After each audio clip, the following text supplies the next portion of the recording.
Okay, so here it is. The cost of living in the UK, the USA, all of Europe is sky high. Mortgage rates are high, rent is high, food, electricity, anything you want to do, going out for a drink with friends, it's going to cost you an arm and a leg in this day and age. It's an absolute nightmare. But there is a way to fix that. And it's something a lot of people really haven't thought about doing enough. And that is changing jobs. I have been in recruitment now for coming up to 10 years. And I cannot tell you how many people I know who are stuck in jobs that they don't enjoy with really bad pay, and they have not considered moving. And there's a reason to this. It's mostly because they're scared. And today, that's what we're going to talk about. We're going to talk about how you can look for a pay rise, how you can move jobs to actually receive a bigger increase that you probably receive where you are right now, and more importantly, how to use that extra income to help build your wealth. It's one of the biggest problems I hear is people get pay rises and they have something called lifestyle inflation, where they start buying things they don't necessarily need. And we're going to dig into that now. So the big thing here is wealth isn't just about earning more. Wealth is about how you manage that money. So let's move on to section 1. And that is the power of asking for a pay rise. So as I said earlier on, I've been in recruitment now for around 10 years. And not enough people ask for a pay rise. They move jobs because they don't know what to do where they are. They find it easier to move instead of asking their boss for a pay rise. Now, there's a few reasons why you do need to think about trying to have a conversation with your boss about this. The average pay rise in the UK in 2024 was around 6.9%, but inflation was around 2.6%. So even though you're getting that 6.9% increase, when you take inflation into play, it's really not that much, but it's better than nothing at all. Now, as I said earlier on, a lot of people are really hesitant about asking for a pay rise, and I will put my hands in the air and say I've been exactly the same. It's a terrifying experience going in there and saying to your boss, hey, I want more money. It's terrifying. And there's a few reasons for this. One, people don't want to ruin the relationship with their boss. They think if they ask for that, it's going to destroy the relationship they feel. That is not true. Everyone who is a boss or every employer is there because they're a businessman or businesswoman. They understand business. So there's no problem worrying about destroying that relationship. You will not destroy the relationship with your boss if they're the right boss. And the reality is 30% of the people out there employed don't actually ask for a pay rise at all. And this is one of the reasons why. They're scared. And I get it, totally. So let's look at how you can prepare to ask for a pay rise. The more prepared you are, the better the chance of you getting one. Absolute fact. And I think that's a fact for anything. If you prepare enough, you can go and do whatever you want. So the first thing I would look at doing is going online and having a look at salaries elsewhere. A really good website for this is glassdoor.com. I've used this loads in recruitment. Okay, go to Glassdoor, type in your job title and have a look in your location at what the other salaries are, or have a look at what jobs are offering X amount of money. Okay, that will allow you to benchmark to what you're on now. So you have something written down to say, I've looked at XYZ company, and I know that they're offering this amount, and I feel like I should be at that level. That will then give you some ammo. So definitely something you need to look at doing. Glassdoor.com, absolutely love it. Second thing you need to think about is timing. Timing is key. I remember in my first job going in there and asking my manager for a pay rise just off the bat. And that was because I felt like I was underpaid at the time. Luckily, I wasn't as prepared. This is 10 years ago, so I was a lot younger. But it worked in my favor, and I did get a small pay rise. Not as much as I wanted, but it was something, okay? So timing is everything. Now, the best time, in my personal opinion, to ask for pay rise is after a successful project or during an appraisal. So my employer 8 years ago, the employer I was with when I started in recruitment, had quarterly appraisals where we would go in there and discuss what we've achieved, what we need to improve on. And if I did really well, that was my moment to say, okay, well, if I've done this amount, I feel like I deserve a pay rise for this because I'm working to this level and I've looked elsewhere at other salaries and company A, company B, and company C are offering this amount. I need to be on that level. What can we do to get there? Have that open discussion. That needs to be done. It's scary. Good God, I know it's scary. I've been there, but you need to do it. Think about the inflation. And I spoke about inflation in other videos before. The rate at which inflation grows and the price of food and everything else, you need that pay rise to stay in line. So to recap, 3 things: show value, highlight your achievements and the things you've done in that company, and more importantly, stay confident. If you have a really good relationship with your manager or your boss, stay confident and don't be scared to go in there and ask for this. It has to be done. If anyone's had any experience with this, please comment below, because I want as many people to discuss this as possible. Share your stories, have a conversation with other people in the comments below about the times that you've asked for an increase and the outcome of that. People need to see that this is possible. So please comment below.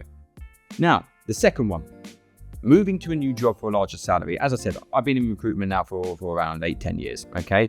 And I can tell you that moving to a new job, you'll get a much larger salary increase, often 10 to 20%.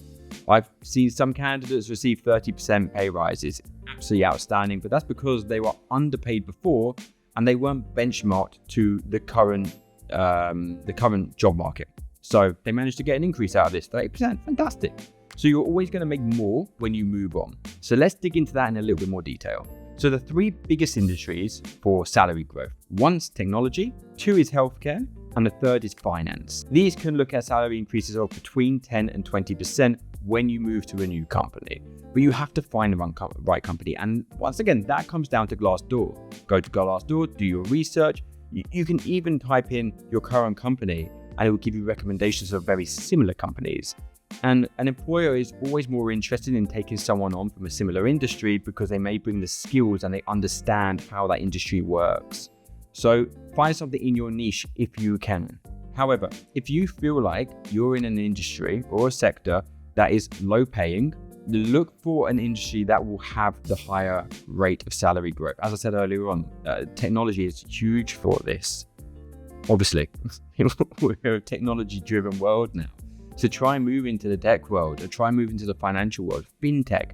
Places like Starling, Monzo, anything like that usually pay really well. So if it does come down to it, move industries. It will be easier for you to get a job in the current industry that you're in, or the current sector, because there's a relationship between your role and the role you could be moving into. But moving sectors is no problem at all. So have a look into that if you feel like you're in a low paid industry. Also, when you're applying for a new job, please, for the love of God, make sure your CV is not just up to date, but it looks presentable, it's well written, and put down your achievements. Make the opening paragraph really easy and simple to read. Then bullet point the things that you've done with that employer, including some of your achievements. If you're a designer and you've worked on the UX or the UI of a website, discuss the conversion rates and how much they increased. Anything like this will give you the upper hand. And these are things that we love to see as recruiters. So make sure you make it really easy to read and bullet point your achievements in there as well. And bullet point what you do on a day-to-day. Do not make the CV longer than 2 pages, because us guys probably won't read it, because it doesn't need to be longer than 2 pages. We want to get on the phone or have a video call to understand those points in more detail. So use your bullet points as a guide to have a deeper conversation with a recruiter or a new employer. And once again, negotiate your salary. 70% of job seekers who actually negotiate the salary end up better off or with higher offers. So there's no problem with that at all. Just make sure you tell the recruiter in the first call what your expectations are. That is absolutely crucial.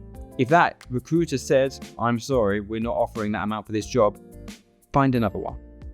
Do not lower your standards just because that company is not offering the salary you're looking for. The only time I would ever say that you should accept a job that has a lower salary is if it's a company you've always wanted to work for. I know of people that have wanted to work for, say, Google for 4, 5, 6 years, and they've been through countless interviews where they failed, ended up getting the job, and they took the lower salary because they saw it as a huge opportunity in their career.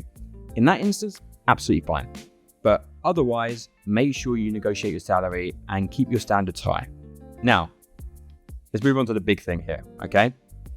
If you've got a pay rise, or if you've moved jobs and you found something new, there's a third thing you really, really need to think about, and not enough people do.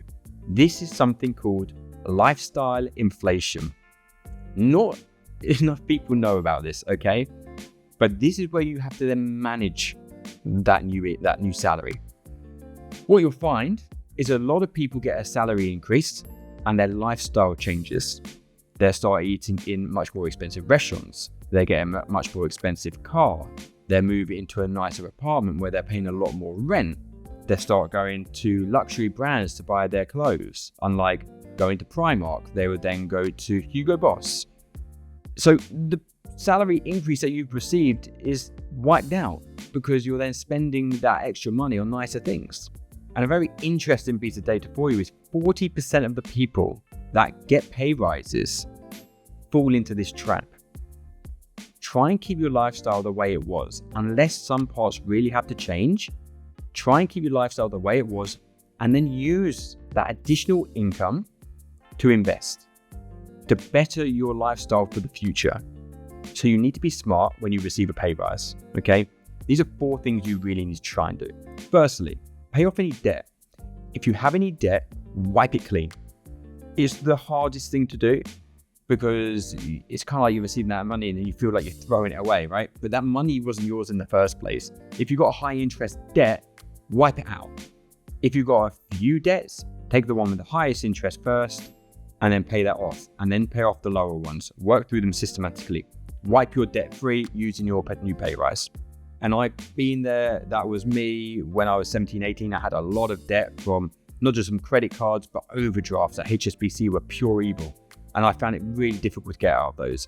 But once I got my pay rise and I moved into a career-driven job, instead of a part-time job, I instantly used that money to pay off my debts.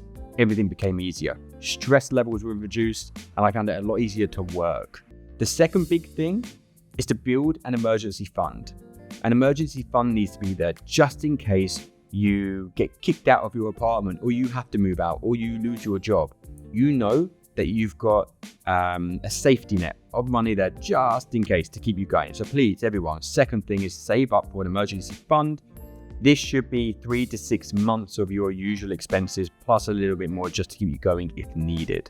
Thirdly, invest it. Any extra money you have, and it doesn't have to be all of it. Live your life, enjoy your pay rise by all means, but take some of it and invest it. £100 a month is absolutely fine. £100 a month into the S&P 500, and you forget about it. You let it run in the background. I do £200 a month into the S&P 500 and I leave it there. That comes out of my bank account. I don't see it. I just forget about it. Okay. In 30 years time, that will be my retirement money or money for my children. So really think about how to invest your money as well with that pay rise that you've received. And the fourth thing, it's a big one. Okay. Car finance. Did you know in the USA, the average car finance is around $700 per month. And in the UK, it's between £300 and £400 per month. People receive their pay rises and instantly want that dopamine kick. Oh, I've got more money and I want something bigger and better now. So they swap their car that they've got for something more expensive, but they don't really need to. And then they wipe out the pay rise with a vehicle.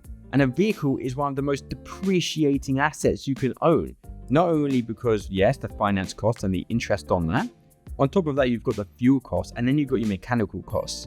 Just remember, the more expensive the car, the higher the costs are going to be for repairs. So think about this before you go and change the car that you've got. You don't need it. So lifestyle inflation, be really, really, really careful of that. So let's move on to our fourth step. Think about the bigger picture. Congratulations on getting your pay rise. It's fantastic news. I'm over the moon for you. But be smart about it. It's not just about earning more. It's now about managing that money. I know that most people that are 17, 18, 19 years old, they think about the big house and the nice car, the fancy holidays. I've been there. But if you're here watching this video, there is a very high chance you're a very money motivated person anyway. And as you start to build your wealth, you'll find your mindset will change and you'll be much, much smarter with managing your money anyway. So these things these materialistic things that you wanted will soon become non-existent. You won't think about them because you're going to be building your wealth, seeing your income grow, and that is going to be the most important thing to you. So be smart about how you spend your money. Look for investments. It doesn't have to be stocks. It can be property. It can be setting up a new business. Anything you like. Take that extra income and invest it wisely. And as I said earlier on, if you're going to invest in stocks, use a DCA strategy. That's dollar cost averaging. Dollar cost averaging will allow you to put in £200 per month. It doesn't matter about whether the stocks are up, down. It will DCA in to those stocks over a period of time. So you can set it, forget it, and build your wealth that way. I'm going to be launching a video on what exactly a dollar cost averaging strategy is shortly, so you can watch that and have a better understanding of how it works. So that's the end of the video. Let's have a very quick recap. So income growth is just one piece of the puzzle. You have to make sure you manage that extra money wisely. Don't spend it on unnecessary things. The number one, ask for a pay rise or look for new opportunities. It's okay to move into a new job. It's okay to change career if you need to. I moved from design into recruitment. That's absolutely fine. If you feel like it will benefit you more financially, take the leap, give it a go. If you need any advice on this, comment below. I'll happily get back to you and give you my opinion and my advice where possible. Secondly, try to avoid lifestyle inflation. Just because you got a pay rise doesn't mean you need to go and buy yourself a brand spanking new Audi A1 or Audi R8 if you really want to. Try to avoid that as much as you possibly can. If you're paying £20 for the gym, don't go start paying £80 for a new gym. Absolutely no need to it. Live the lifestyle you are living. Just use that extra money wisely. And third of all, make sure you subscribe by clicking the link below. Subscribe to the channel, and I'm going to be releasing more videos on how you can actually invest that money into the stock market and other investments. So remember, financial freedom is not about how much you make. It's about how much you invest of that money and how much you grow over the years. And that's a wrap. I hope you enjoyed the video. Once again, any questions, please comment below and I'll get back to you as quickly as possible. Take it easy.